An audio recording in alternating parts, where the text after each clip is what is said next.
Ladies and gentlemen, welcome back to the Electric Vibe podcast as my co-host was stepping over me. I am one of three co-hosts, J. David Silva.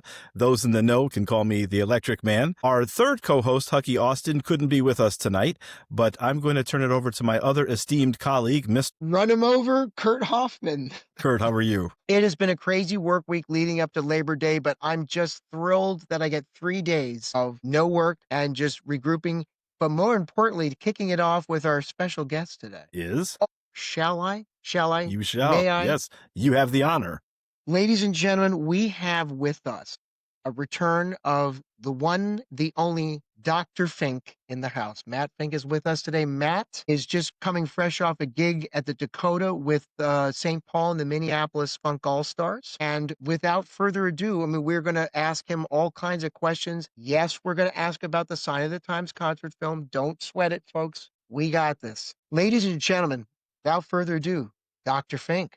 How are you, sir? I'm doing well, thank you. Thanks for coming back on, and thanks for all the candid conversations of late. We really appreciate you just hanging with us and listening to our tales of pre-Labor Day and intrigue. Yes, right. Well, Matt, you know, we sure missed you the other night, but we're glad that you were able to take some time to be with us tonight. So we're very, very grateful. And kind of before we get into talking about Sign of the Times, and you know, because it has its cinematic re-release in IMAX this week, I did just want to touch on the gigs that you did last night with St. Paul and the Minneapolis Funk All-Stars. Can you tell us how everything went, and you know, how the two shows came off? Yeah, they went very well, and we had pretty much full houses for both sets because it's 2 separate shows in the evening you do. Wow. And each set is slightly different from the other, and the songs we do slightly. We repeat, I'd say, 3/4 of the same songs, you know, in the second set, but there's new ones that come in and some other ones that come go. So yeah, it went very well. It was fun, and you know, we had a few fans that flew in from out of town as far away as Japan. Whoa. Which I'm always impressed with fans that make that pilgrimage to Minneapolis. Yeah, Sure. It's really something. And Matt, you all do you do a meet and greet too, if I understand correctly? Yeah. Yes. In fact, this person from Japan was at the meet and greet. Yeah. That's great. Yeah. Is it still a thrill for you meeting the fans even after all these years? What's that like for you? Absolutely. I'm always grateful to meet them, and I just like to see their smiling faces. Sure. For those of us that have been following you for goodness sakes, 4 decades or more now. Yeah. Wow. Jay, should we put on our smiling faces? I think we should. Okay. Okay, so recently, though, in addition to the Dakota gig you had a couple nights before, you had the honor and privilege of seeing the re-release IMAX version of Sign of the Times concert film. Can you give us a little insight about that? Oh, yeah. So I went there with my wife and my son and a couple other friends, and I was asked to say a few words before the event, before the screening. And Bobby Z was there with me because Bobby was around when some of those songs were written. Wendy and Lisa were instrumental in several of the songs on that album, and the song "It's Gonna Be a Beautiful Night" was germinated at a sound check while we were on tour with the Revolution. And it was, you know, even though Prince really wrote the majority of the lyrics and melody and all that stuff, he gave me credit for something I did, and I don't even remember what it was. So he gave me a little writing credit, and Eric Leeds got a writing credit for the horn arrangement. And I think Mark Brown too had some credit for that one. But one of the few songs that, you know, I mean, Prince wrote really, you know, the vast majority of his material himself. Sure. Right. So for us to have any kind of great collaboration like that was always wonderful as a band member, you know. So Matt, Matt, can you just take us back before we kind of get into the film? Can you talk about any specific or fond memories that you have of the Sign of the Times tour 1987, the dynamics, anything that you recall? Well, I do remember that I was opening the shows with Madhouse. Madhouse, right? A lot of I don't know if a lot of people are aware of that. There was a Eric Leeds and Levi Ceasar and the drummer's Dale Alexander, I believe is his name. Yep. And then this keyboardist, last name McLaughlin, possibly. Anyway, he bowed out of his position literally 2.5 weeks or so, 3 maybe, Okay. before the tour to be the opening act. In the opening act, he just didn't want to do it. He said, "Yeah, you know what, Prince, this is not my cup of tea," because he was a real gifted soloist, jazz player, writer, everything, and that's why Prince wanted to hire him because he's an amazing player, right? Mhm. He was even, I felt technically above me from what he was doing in that style of music, and or just different, I should say. Nobody's Mhm. better or worse than somebody else, but just an amazing artist. Okay, I respect him highly. And so he quit. And then Prince was scrambling, like, "Oh shoot, well, I guess I gotta find a new opening act," but it's so short notice, it's not easy to Yeah. do. Yeah. And then I opened my big mouth and said, "Well, I could maybe fill in for you." Really? Yeah, that's what I did. So and he just went, "Really? You think you want to do that? I mean, you're going to be doing double duty." And I go, "Well, yeah, Levi's doing it, Eric's doing it. They're in the main Mhm. set, right? So why not? What the hell? Let's have some fun." It's like a 30-minute set, right? But I didn't know any of the Madhouse material. That was all Prince and Eric Leeds stuff. So he said, "Well, okay, see what you can do. I'll give you a crack at it." And I did. I put it together and Wow. managed to do it. So in time for the tour. Yep. Did you Yeah. have special mixes so that you could just focus on the keyboard parts made for Yeah, you? Because I know yeah, you that do that helped. with a Yeah, lot I of the did. I other. did have the engineers, but Yeah, the way it was produced and recorded, I could really pick it out by ear anyway. I was even pretty. without that. Yeah, Okay. the main thing was like, "Oh, hey, what sounds did you use? Where did these come from? All that stuff. So Prince knew that, and he said, "Yeah, this is what you need." Blah blah blah. And then we had a keyboard tech there to run the Fairlight CMI. Mhm. Yeah, you guys Oh, familiar? You're familiar Yep. with yes. Fairlights, right? So They weren't cheap. this no, and so Prince had one of those Fairlights, and we had a guy that had to load the 8-inch floppy disks into the Uh, drive, uh, floppy drive there, Mhm. backstage, like, or behind. You know how the stage set is. He's down below, like he's sitting there with the Fairlight and behind a wall. And one time it didn't load in time, and I'm going, "Oh no!" And so we remedied that on the next tour, on the Love Sexy mhm. tour, by sampling everything from the Fairlight into Emu Emacs rack mount hard drive Emacs. systems. Yep. And that's how we Got overcame around that it. Wow. load Yeah. issue and having a guy stand there and have to cue him. Because that way I could just press a MIDI button right on my keyboard myself, and it would load, and he wouldn't have to be back there worrying about that. He had to worry about other things. Always something to worry about, though, right? Is the point. Yeah, yeah. I mean, So since Prince pushed the limits of technology, when we talked to Morris Mhm. Hayes not long ago about, yeah, oh, now you got, well, Prince, he was telling Prince, oh, these emu samplers later on, this is what you need to get. But if you can do this, you can do that. And then he would counter, okay, smarty pants. Well, if I can do Do it. that, maybe I can do Mhm. this, that, and the other thing. And he would stretch that thing like a rubber band to the absolute limit. And you yeah, know those pitfalls because what was it? "I Will Die for You." Those repetitive, bass notes that just and, it's in order to do the demands of what he asked you to do, technologically, you had to come up with some way of syncing all that stuff together way before anybody else had thought of that. that's correct. It's just crazy. Yeah, You had Matt, your can you work cut talk out for you, about Matt. thank you. Matt after the tour and when filming needed to happen at Paisley Park? Can you talk about Right. that experience? Sure. So what they were doing there was doing all when you watch the concert film, the intro, there's a whole thing, interaction between Cat and Wally and Brooks and Prince is there.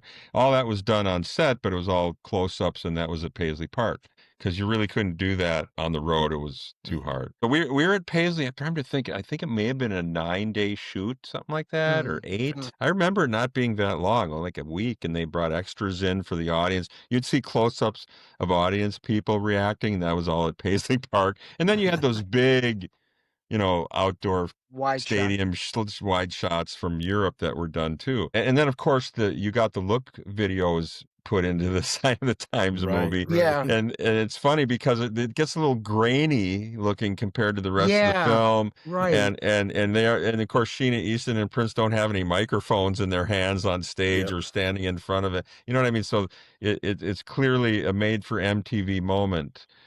And But but he still falls cool. asleep. But still cool because it's on the set, but go Right. ahead. What? But he's dreaming it, right? Because I think the way they Yeah. get away with that in the videos is he's falling Yeah, it's a asleep and fantasy. Exactly. He's falling asleep and he's having a dream. Yeah, I know. I'm like just he ever kidding. took a like he It's ever well really done. slept. No, I know. It It's well is. done. It's well done. It's very cool. Yeah. It's cute. No, the concept is great. Now, when you went to see the Redux in IMAX recently, did Yes. that quality change? Did it look like it was up converted to a higher quality of film stock, or did it look pretty much the same? Hard to know because it was shot in whatever it was shot in. Maybe they digitally enhanced whatever. I don't know if it was 35 millimeter, I probably. think it was 35. I think that's what I think he said, Jack. So Albert. whatever they did, they must have had modern techniques to upscale and keep the clarity there. But like I said, when the You Got the Look videos came on, it was like, nah, kind of grainy. Mm. Still? Okay. Sure, but the Okay. rest of it looked pretty good. The stuff shot at Paisley Park especially looked really good. Yeah. The mix of the music was excellent. The sound was tremendous, Mm. and yeah, very well done. I remember buying the video cassette in Hart Yeah. Yeah, in Newtown, Connecticut when I was living there back in the 80s. Jay, you weren't that far. Little did we know all these Right. decades Wasn't that later. far from you, right? And I remember the sound was in Dolby Surround, and we had just gotten a new surround system at our house. I can't even tell you what that sounded like. The sound engineering on that was just, I would say immaculate, but just tremendous yeah. surround sound. Yeah, it was great. It had all those elements going. It was wonderful. But one thing that stood out for me was actually the final day of filming. Yeah. Because, I mean, of course, I was there all day, every day, doing pickup shots too. But all I had to do was be performing, and could do like my solo on Now Is the Time. Mhm. Hmm. That was at Paisley Park, but the Wow. Okay. audio is from another concert in Europe, so I'm miming it. Like you're on top of the pops or something. Yeah, I get it. Exactly. Yeah, exactly. And then, and so the last day of filming, we get to the end and it's like, 11:30 at night, something like that. The film wraps and they say, hey, everybody, be careful. There's been a lot of rain, big thunderstorms all night long, which we were aware of. In fact, they were building up all day. In fact, it was overcast all day, super hot and muggy, 95-degree high, probably dew point of like 75, tropical, which happens here in Minnesota. But this was unusual because, this is 1987, July 29th-ish, right in there. Hmm. And I'll never forget it because the skies opened up the whole time we were filming all that Wow. night because we start like it was like 7 at night and we went in like it was one of those days where we didn't get start filming because they were doing all this prep and doing all this. So I think Sure. we started around 6 at night that night to do the final stuff. And so Wow. while we were filming, at some point maybe around 7, 8, skies opened up. I think we heard a few thunder cracks, but what we didn't realize is that 10 inches to 11 inches of rain had fallen in like less than 4 hours. Okay. Whoa. Just an That's a insane for lot of yeah, rain. and for the I lived Twin in South Cities. Florida. That's a lot of rain. Exactly. And for here, that's like, like once in 100-year flood, right? Right, right, right. Um, sure enough, the people, film crew, everybody, even according to the news that they were hearing, they said, well, just be careful. There's been some localized flooding. Be careful driving home. And so I headed home and I get about halfway home and I run into problems getting on this one road I need to be on, this one highway to get to my house, and it's flooded.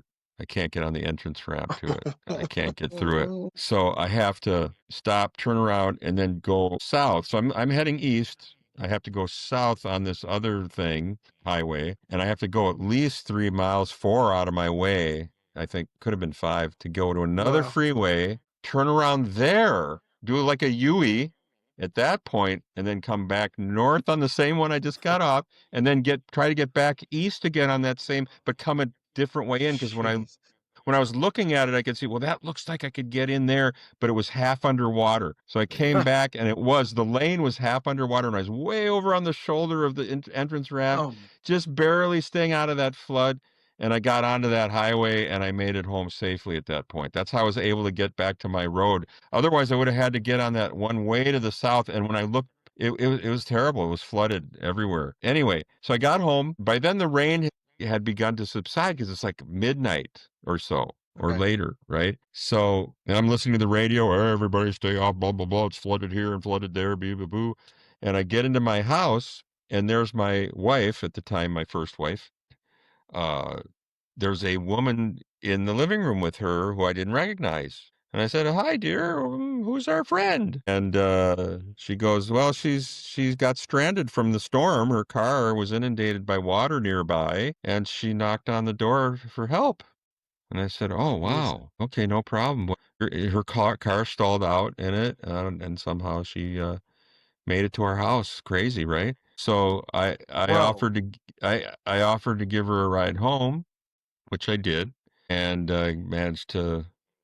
she managed to salvage her car later, I believe, but that was it. And really something else. So I told this story at the Sign of the Times film last Wednesday that Mhm, I went mhm. to Wow. showing. And the audience liked that. And right at the end of it, I said, it truly was a sign of the times. Yes, I no yes. kidding. My Right. goodness. Right. You know, Matt, It, having that memory, yeah. can you what were the emotions like for you seeing Sign of the Times again after all those years when you saw it the other night? It was very emotional. It was, you know, brought back all the great memories of that time working with Prince and also the bittersweet nature of the loss of the four people that were in the film and in the group at that time that are no longer with us Mhm. as well.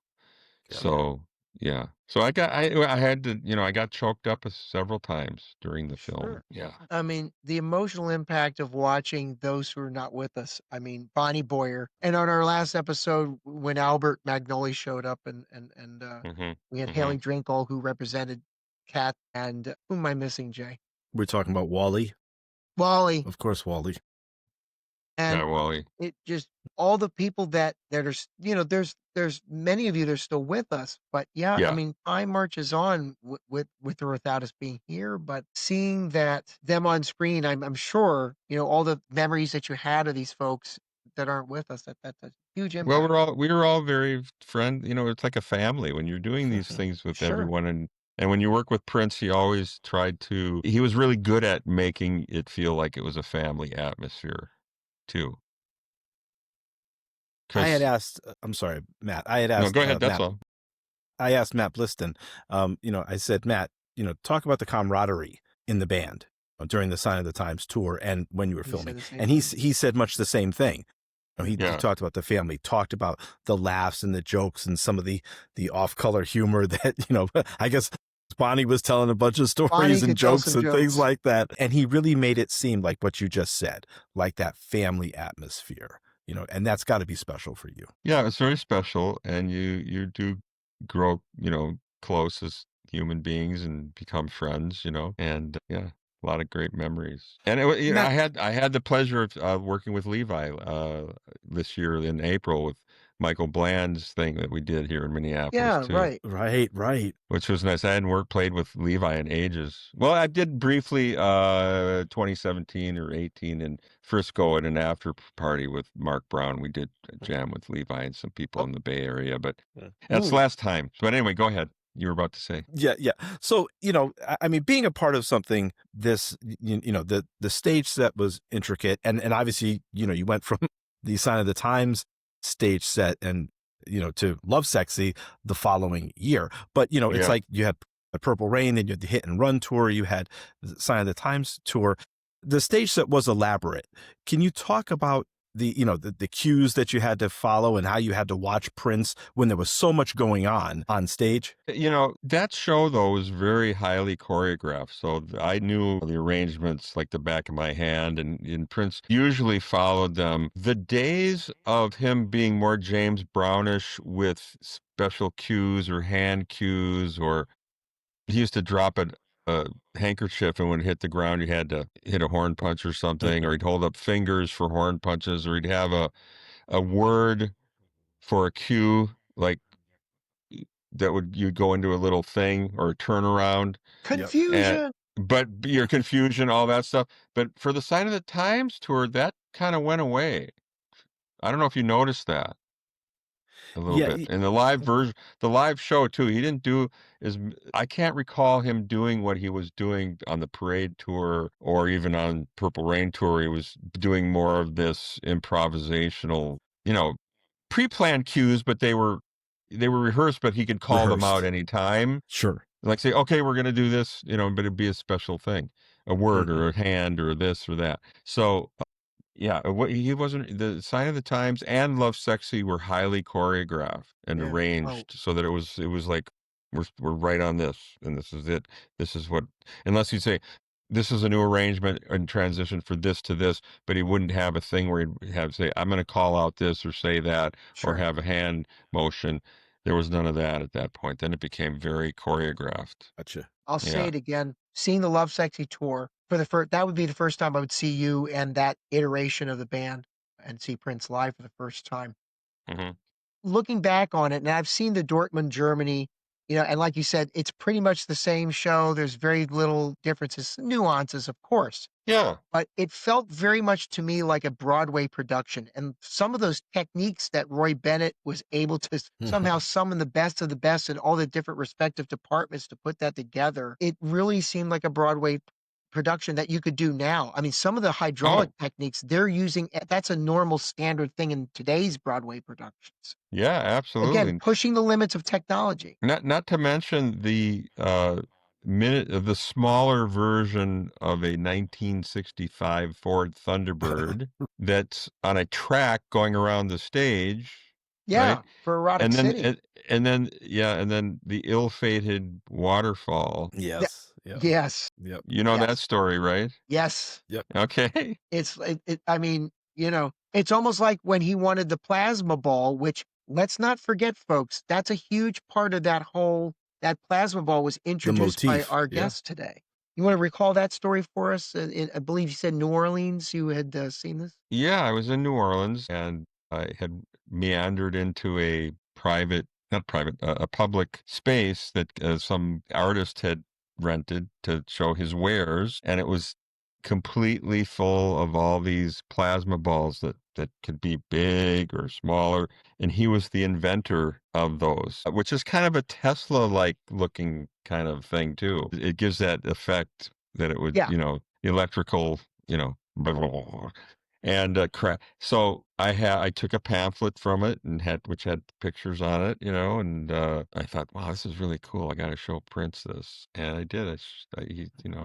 I had to turn him on to it, and then he used it for a stage prop. I didn't expect that, Yeah.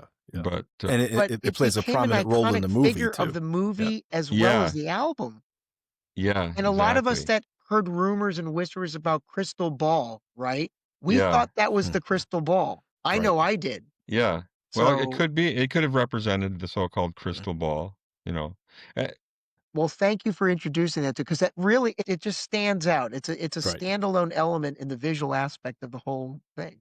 I look at it as kind of a synchronicity thing where I say, "Hey, look at this cool piece of art, Prince. Maybe you'd like this in your house." And then he Sure. goes, "Oh, I'd like it more than in my house. I'd like to actually Yeah. use it as a stage prop."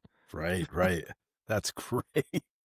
Just Matt, can you take us back to the rehearsals, what you can recall for the Sign of the Times tour? I mean, we know the Prince's rehearsals were legendary and, grueling and all that, but do you recall anything from getting the show prepared before you took it to Europe? Yeah, I mean, when we would that kind of of a production is a good 2.5 months of prep of rehearsing, and then another about 10 days of dress rehearsals overseas. So in other words, you got to go to a place in Amsterdam, or no, this is outside of. I'm sorry, this is in England. I can't remember. It was outside of. It might have been Birmingham. Birmingham. oh, Is it wow. Birmingham? And because they had this, Birmingham. yeah, Birmingham had this beautiful, big production facility for tours to do your dress rehearsals and Oh, yeah. hang your lights and do all that stuff. I can't remember the name of it right now. Shepperton Studios? No, not No, Shepperton. no, no, no, no. It That's had a whole. London. That's London. I can't remember. Might have been I know what you're talking about. The NEC. I don't know. I'm trying to Something remember. like that. Yeah. So anyway, so we were there. We were holed up in there, and Prince, and of course, is doing art direction, lighting art direction with Roy Bennett, and programming all those Very lights. You know what Very lights are, right? Yes. Yep. Yep. This was Very lights was the technology developed by the Genesis people, the band Genesis. Mhm. No kidding. They I don't yeah, think I knew that. they were instrumental in the Very Light Company. Huh. And they were the first to use them on tour, and I witnessed the use of them for the first time on a Genesis tour with Phil Collins when Phil Collins took over as the singer. And then there were three probably, right? Yeah. Follow You, Follow Me, that era. Yeah, okay. Yeah, right, Wow. exactly. And so this is 1987 because like I was with Prince and Steve Farnolli, one of the management people, and Bobby Z that night, and we went and saw this show, and I said, "So how can we get this tech, Prince?" He said, "You're using this immediately. As soon as possible, you got to get it, the use of this." And he goes, "Well, we will eventually. It's a brand new thing. It's not cheap, blah, blah, blah." Steve Farnolli was going to look into it. And then by 1987, I think 86, I can't remember, in 86 when we did the parade tours when they first had it, or was it Purple Rain when Very Lights came in? It might have been when they incorporated it in there. I got to remember, I got to pick my brain and go and look at that. I'm pretty sure Roy Bennett, I think, got Very Lights going by then, by 84. Wow. A few, like three, this would have been 3 years later. This was 81 when I saw the first version of Okay. Very Lights. I'm pretty sure. I'd have to look it up again just to be, but think about how high tech that was for lighting I design, remember, then. yeah. like moving, remote with a Yep. thing controlling it from another location, like programming it in like that. That's incredible. It's like using computers to do that Yeah. I Yeah. think the first time I that saw it, early. yeah, I saw it when Jimmy Page had that short-lived supergroup with Paul Rogers and Tony Franklin on bass, The Firm. The firm. Oh, I know Yeah. When Tony. I I've worked with Tony a little bit, over the I years. know. Oh my Yeah, God. yeah, The monster on the fretless oh, bass, man. He is Yeah. just yeah, love him. yeah, yeah. Me too. Want to have him on the podcast, actually. Yeah, I have so many questions about working with well, anyway, at the Mean Business Tour, and Jimmy had those, lights, the pyramid laser lights and all this stuff. But I remember seeing these lights that were moving around, and I looked at the back of when you bought tour programs, Yeah. pre-social media. If yeah, you yeah, wanted yeah. information, you'd get the tour program. And I have a couple I have from Love Sexy and the Jam of the Year tour and all that. And I would look at the credits of things, and Showco, you'd see all these different Eclair Brothers Mhm. Audio, what have you. If the memory serves, for the Sign of the Times tour, I thought it was Turbo Sound. Does that sound familiar to you? Yeah, yeah. I You know think anything? so. You remember anything about them or the significant? Okay. No. But anyway, I just remember that whole week at Paisley Park was, it's just hurry up and wait, just sit Mhm. and wait and then get up on stage to do your shots and dance around. Hey, I'm playing, Yeah. I'm miming, I'm playing against the music now. You know, In the But morning, in the yes, evening, yeah, we got right. fun. Like picking my nose. but Matt, by that time, because you had been, putting in work with Prince for years, it must have been, kind of second nature for you, really, because you were used to the long hours, you were used to the Oh, sure. the endless rehearsal, and No the getting it complaints. right. Yeah, I'm yeah, not complaining, believe me. yep, yep. I was always grateful to be there, man. It was a whole great ride, I gotta tell you. Yeah. Really, really to witness. I call him the whirling dervish of music. Be I love that expression. It's Yeah, not used often enough, Matt. It I really know. isn't. Yeah. So, anyway, something Was there else. anything, Matt? Was there anything really particular about the crowds that you can recall? Because obviously Prince was legendary in Europe. Do you remember anything from that time? The frenzy, the excitement of bringing the Sign of the Times show to Europe. Not Yeah, that it I was, remember. I mean, yeah, it's really tremendous. I mean, you can't, it's hard to express in words, when you get on stage and that roar hits you and you can barely hear yourself think. And the Mhm. music is coming out of those monitors. In those days, we didn't have in-ear monitors yet. Prince had the whole stage awash with big 10-foot tall side fills washing the stage. Oh, And I was getting that, and then I also had my wedge I think I Hmm. had your wedge 2, monitor. Yeah. 2 of them, and, because I had anyway, and it's loud, Yeah. and my hearing is suffering to this day from it now. I've got hearing Hmm. aids, Okay. now. So, yeah, it Hey, unfortunately, that's the result of that, but The it is what it is. yeah, yeah.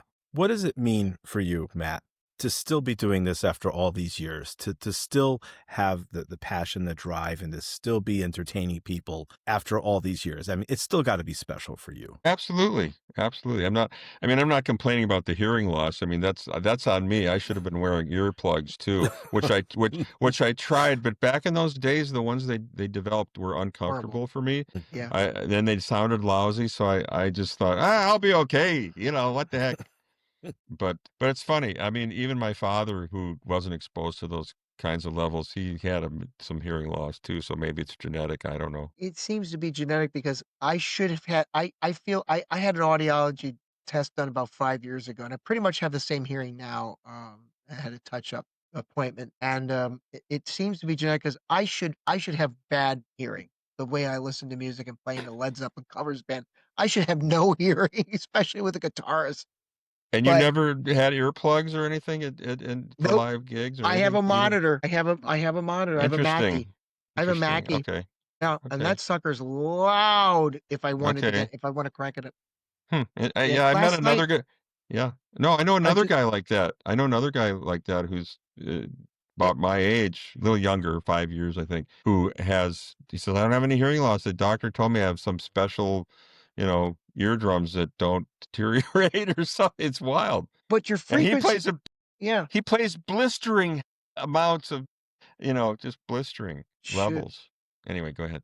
It's just it's in the cards, man. If it's in the cards, Yeah. it's in the cards, but my frequencies have changed. Remember there was this trend a couple years ago where there was this audiophile, some people heard Yanny and some people heard Laurel. There was Huh. Yes, this I thing, remember that. it Yep. was an internet sensation thing. Yeah. Jay's got 4 kids. Max, your son may even know it, or Gabriel. Max probably would know it. Yeah. Yeah. And so those of us who are older heard mostly, I think, Yanny, and the other younger ears heard Laurel because the highs and the mids and the lows change over Interesting. time, even if you don't lose hearing. I know we could go on about the hearing loss thing, but that the human body is the ultimate supercomputer, and when it works, great. When it don't, so Matt, I wanted to ask you, I'm actually going to see Sign of the Times in IMAX tomorrow, and I can't wait. I Okay. never me saw it too. when it came out in '87 because it didn't play close enough to me here in Connecticut. It was in New Sure. York, but I just never made the trip. So I'm going tomorrow. But I've obviously seen it a number of times. And,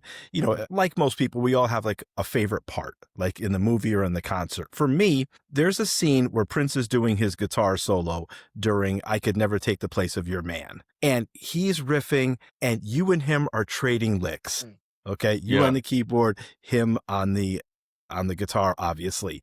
Is there a special part in that show for you? Is there a favorite part during the show on whatever song for you that just brings back great memories? Yeah, that's a good one to point out for sure. I really Hmm. like that one a lot. Try to think of some other ones during the show. Yeah, when Sheila E. does her drum solo. Yeah. Whoa. What a Yeah. beast. Yeah. I mean, that is Yeah. something, right? Absolute beast. Like Billy Wow. Cobham on steroids. Right. Yeah. That Really. that and then of course, I mean, all the musicians in the band were just so talented.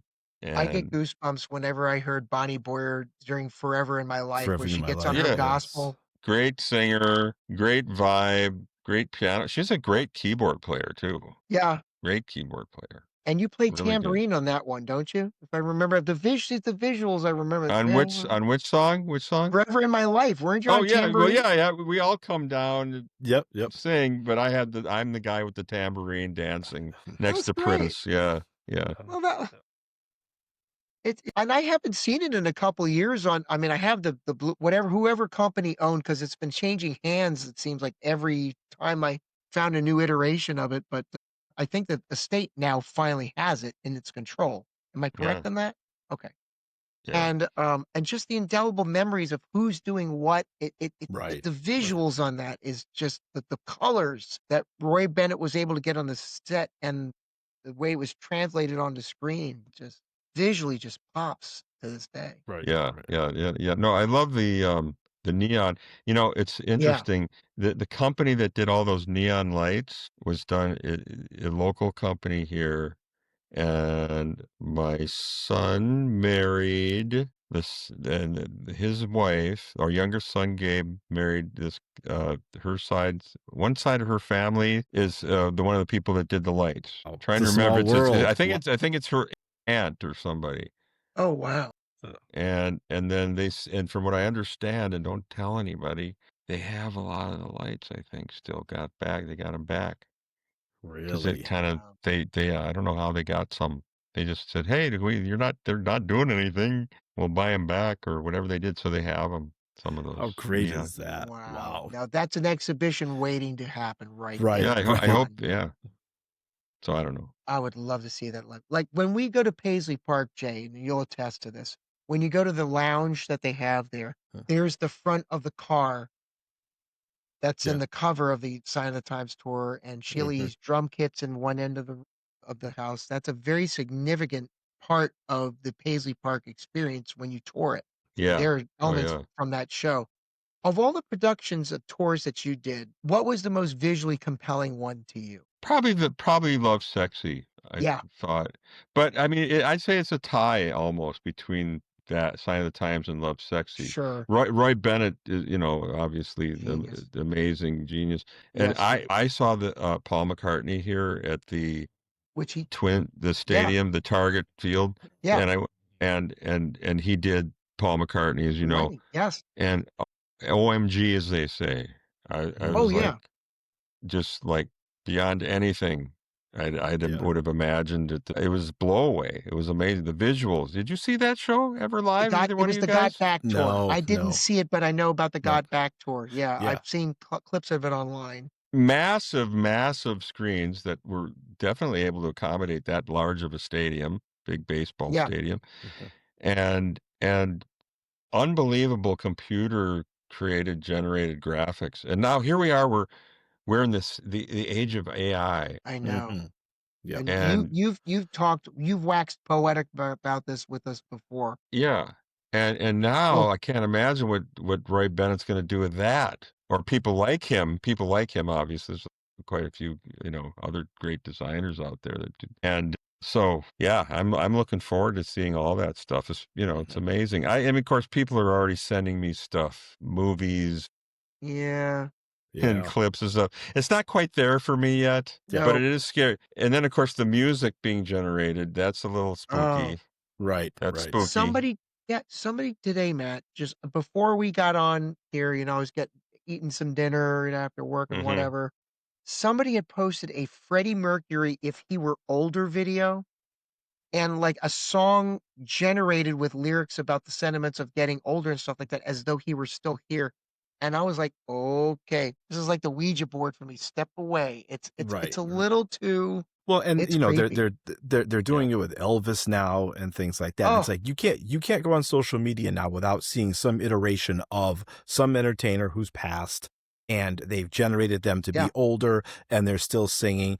And Matt, we kind of touched a little bit on this when you were with us last time because Mhm. Kurt and I, we always had that responsibility, like we talked about last time, where we're promoting, live music, keeping live music alive, keeping people in the theaters and, Mhm. in the stadiums to see actual music.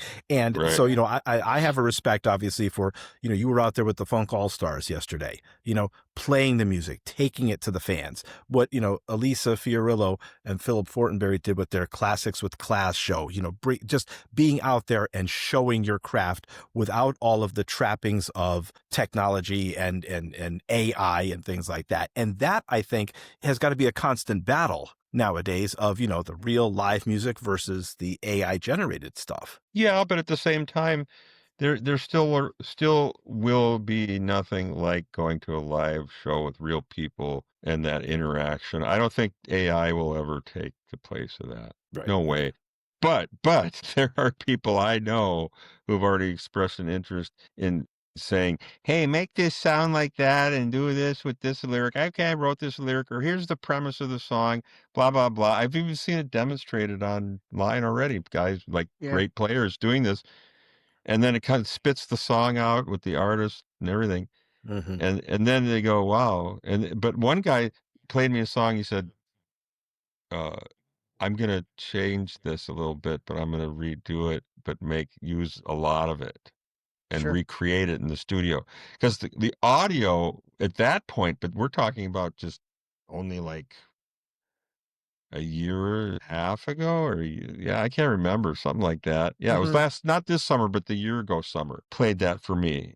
And could tell it was AI right away because the sound was a little grainy, but it was still Hmm. sounded good and the arrangement Yeah. was good and the whole vibe of the instrument, it was all there. And the guy goes, "Yeah, I'm gonna recreate this, but with real musicians and, Mm. modify Wow. it a bit." I go, "Whoa." And he's a Yeah, that's pro. He's a yeah. pro. I'm not Okay, gonna name names though. Sure, that's sure. all right. Hey, We get but it. do you see any use, or have you used AI yourself at just to fool around as a collaborative tool to see what it can do, or kick the tires a little? Absolutely, absolutely, of course. Fun with AI. And so, Matt, how is that for you? Being the type of musician you are, but when you do try it and you do experiment with it, feelings, It's emotions. blasphemy. Blasphemy, I say. I get it. I get it. Boy. Though, your sense of humor, as always, Right.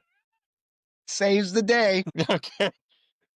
Matt, when you were with us last time, you told us a great funny story about the nude tour and some stage mishaps and audio mishaps that happened. Matt, what do you got for me? Right. Oh, is that okay? Did things like that happen to you on other tours, like Sign of the Times? Were there just things that like were just beyond your control and you just had Like to with the roll with it? Fairlight. Yeah, well, I said the Fairlight didn't load in time Sure. once, Yep. Yep. and the sound wasn't where it was supposed to be, and I was Mhm. playing it like, "Oh, shit," you know? And you got called to the dressing room that day? No, not that time. Not that day. Just Really? just the one with and that was that one. That And he definitely, that was on the nude and tour. Yeah, I called in the dressing room on that one. Wembley, wasn't it? Yeah. Yeah. oh boy. Jesus. Was it true though that Prince would find people for mistakes? If you had a mistake on stage, because we've heard all these stories, I somebody think hit a it Yeah. wrong depends on note the or person something. too, maybe. He used it a bit as a threat, just to kinda get you to be on your A game, Keep you on but your toes. Yeah. he really didn't go after you for the money. It was kind of a joke, you know? Hmm. Yeah, it was meant as a joke, but you knew if he was saying it, it was you're like, "Okay, come on, I want you to concentrate and not F up Yep. and do your best and don't show up with, on alcohol or any other drugs, Sure. and that's it, you know? You had to come correct, right? That's right. Surviving the 80s. I mean, let's think about What? cocaine. What? Huh? What are you talking? Surviving what? I don't know. Where are we? Who are Right, right. you? Who are Where am you? I? We we Like, were talking. Kurt and I were talking earlier before you had come on, Matt, and Kurt said something to me. And Kurt, I'm going to share it. I hope you don't mind. And if we need to No, edit it out, you tell me we edit it out. But no. we were saying how we're in a position right now where we're talking to people like you. And we were talking to Albert Magnoli, and we talked to Jelly Bean and Morris Hayes and things like that. And it's obviously a big deal for us because we've been following you guys for so many years. And I mean, back in the day, you guys were just as important, I think, to Prince. The revolution, first of all, was the revolution. The new power generation was NPG. And having that level of participation and experience and the memories that you have has just got to be an incredible experience for you. Can you talk a little bit about how you feel all these years later? well, like as I said before, I'm incredibly grateful to have had the opportunity and experience to work with Prince and watch him make history. It was a lot of fun. That's all I can say. Just and interpreting his music. I mean, I was there to interpret and be a support system for him. Yeah. Hmm.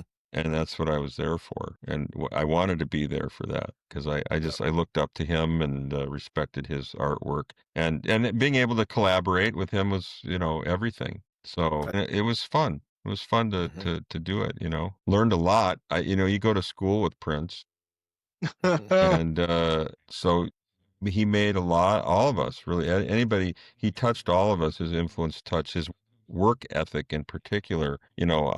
Yeah, keeping up with him was something else. Mhm. Because, like I said, the whirling dervish was Whirling there. dervish, right? Love that Yeah. word.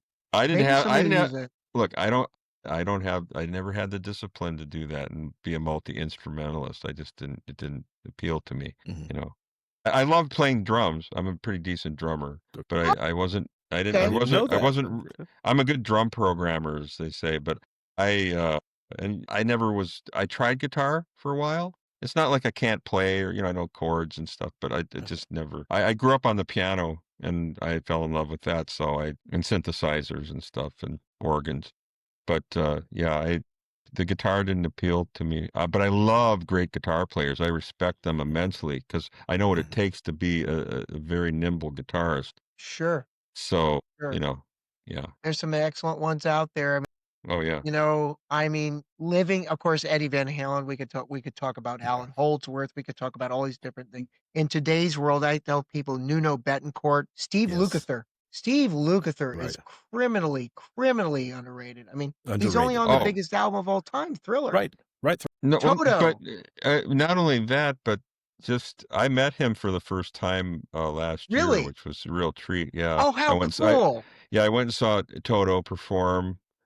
And, Wow. fortunately, someone I knew, I don't know, had tickets or something, and they got me backstage, Cool. and I ended up going back there with, Ricky Peterson, Paul's, Oh, how Mhm. cool. Sure. brother. Yeah. Yeah. So, yeah, just really such a great honor to meet him. And, of course, the whole Yacht Rock movie, which I watched earlier this year. Yes. Wow. Mhm. Yeah. Yeah. And Yeah. Yeah. all the stuff that Toto contributed to that sound. I mean, Yeah. just amazing. Just Mhm. amazing. I love Dan Fogelberg's refusal to participate. Well, To each his own. teach his own. I was just gonna say to Hey, each but you his know what own. though? You could call your music whatever you want to call it. When you get, Michael McDonald to sing on backing vocals on any of your songs, you could call it yacht pig rock. I don't care what the hell you call it. It's beautiful. It's incredible music. No, it's all great. Absolutely. Yeah, what a great time. Great Uh, songwriting era. Yeah, they don't do them like that Not anymore. now. but seriously though, Toto and those guys are almost like the second version of the Wrecking Crew, if you will. Totally, You totally. know, And of course, I know Wendy's father, Michael, was in the original Wrecking Crew. I mean, he Mhm. plays organ on Good Vibrations and Yeah, so many other yeah. songs of the '60s. But that whole era, and then you have this next wave of guys, that take over for Tommy Tedesco and Carol Kay on bass and all. Oh, yeah, it was a golden era. It really was. Yeah. But you grew up on a lot of that music. Did you have a favorite from the Wrecking Crew catalog? Do you have a favorite? I mean, there's so many to choose from. My God, where do you start with that? Mm. Yeah, just I really liked Wichita Lineman, which Come which on. which Mike Melvoin did some of that arrangement on that Yeah, and strings and right. stuff like that. For Glenn Yeah, Campbell. I love that song. I love that song. Really great piece of work. Absolutely. Boy, I don't know. There's a lot. I can't remember everything right now. You could stop at Glenn Campbell. It's Right. pretty I Okay. mean, he was a Wrecking Crew member. I mean, he got Yeah, I think he got hired exactly. he replaced Brian Wilson when they went on tour in Yeah, '65, that's but, right.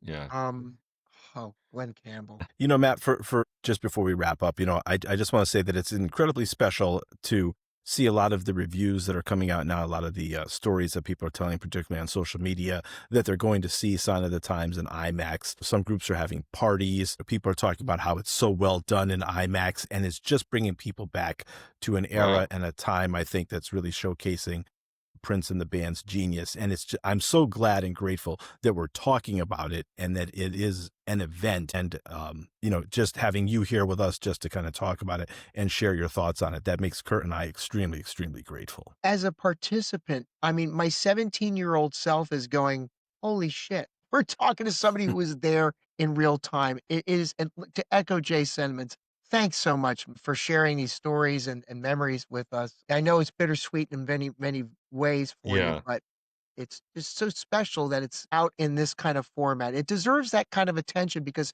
for many of us, like Jay, you said earlier, it wasn't playing near our house. We didn't, it didn't have the run and the distribution. And, when we talked to Albert Magnoli about that, he brought up why it didn't have Yeah. distribution. It almost didn't get distribution Right. Of because course. it's a concert film and that wasn't really Right. being supported by many major studios recording or No. film. No. So, which is so weird because, It's very weird. I mean, the song Well, remains the same is one of those things that used to be a midnight matinee special yeah, or that was great. Right. Pink Woodstock. Breaks the Well, Wall. Yeah, or Woodstock. Woodstock. Right. Woodstock was a prime one of the first great concert films. Yeah, Yep. Yep. Yep. no, you were right about that.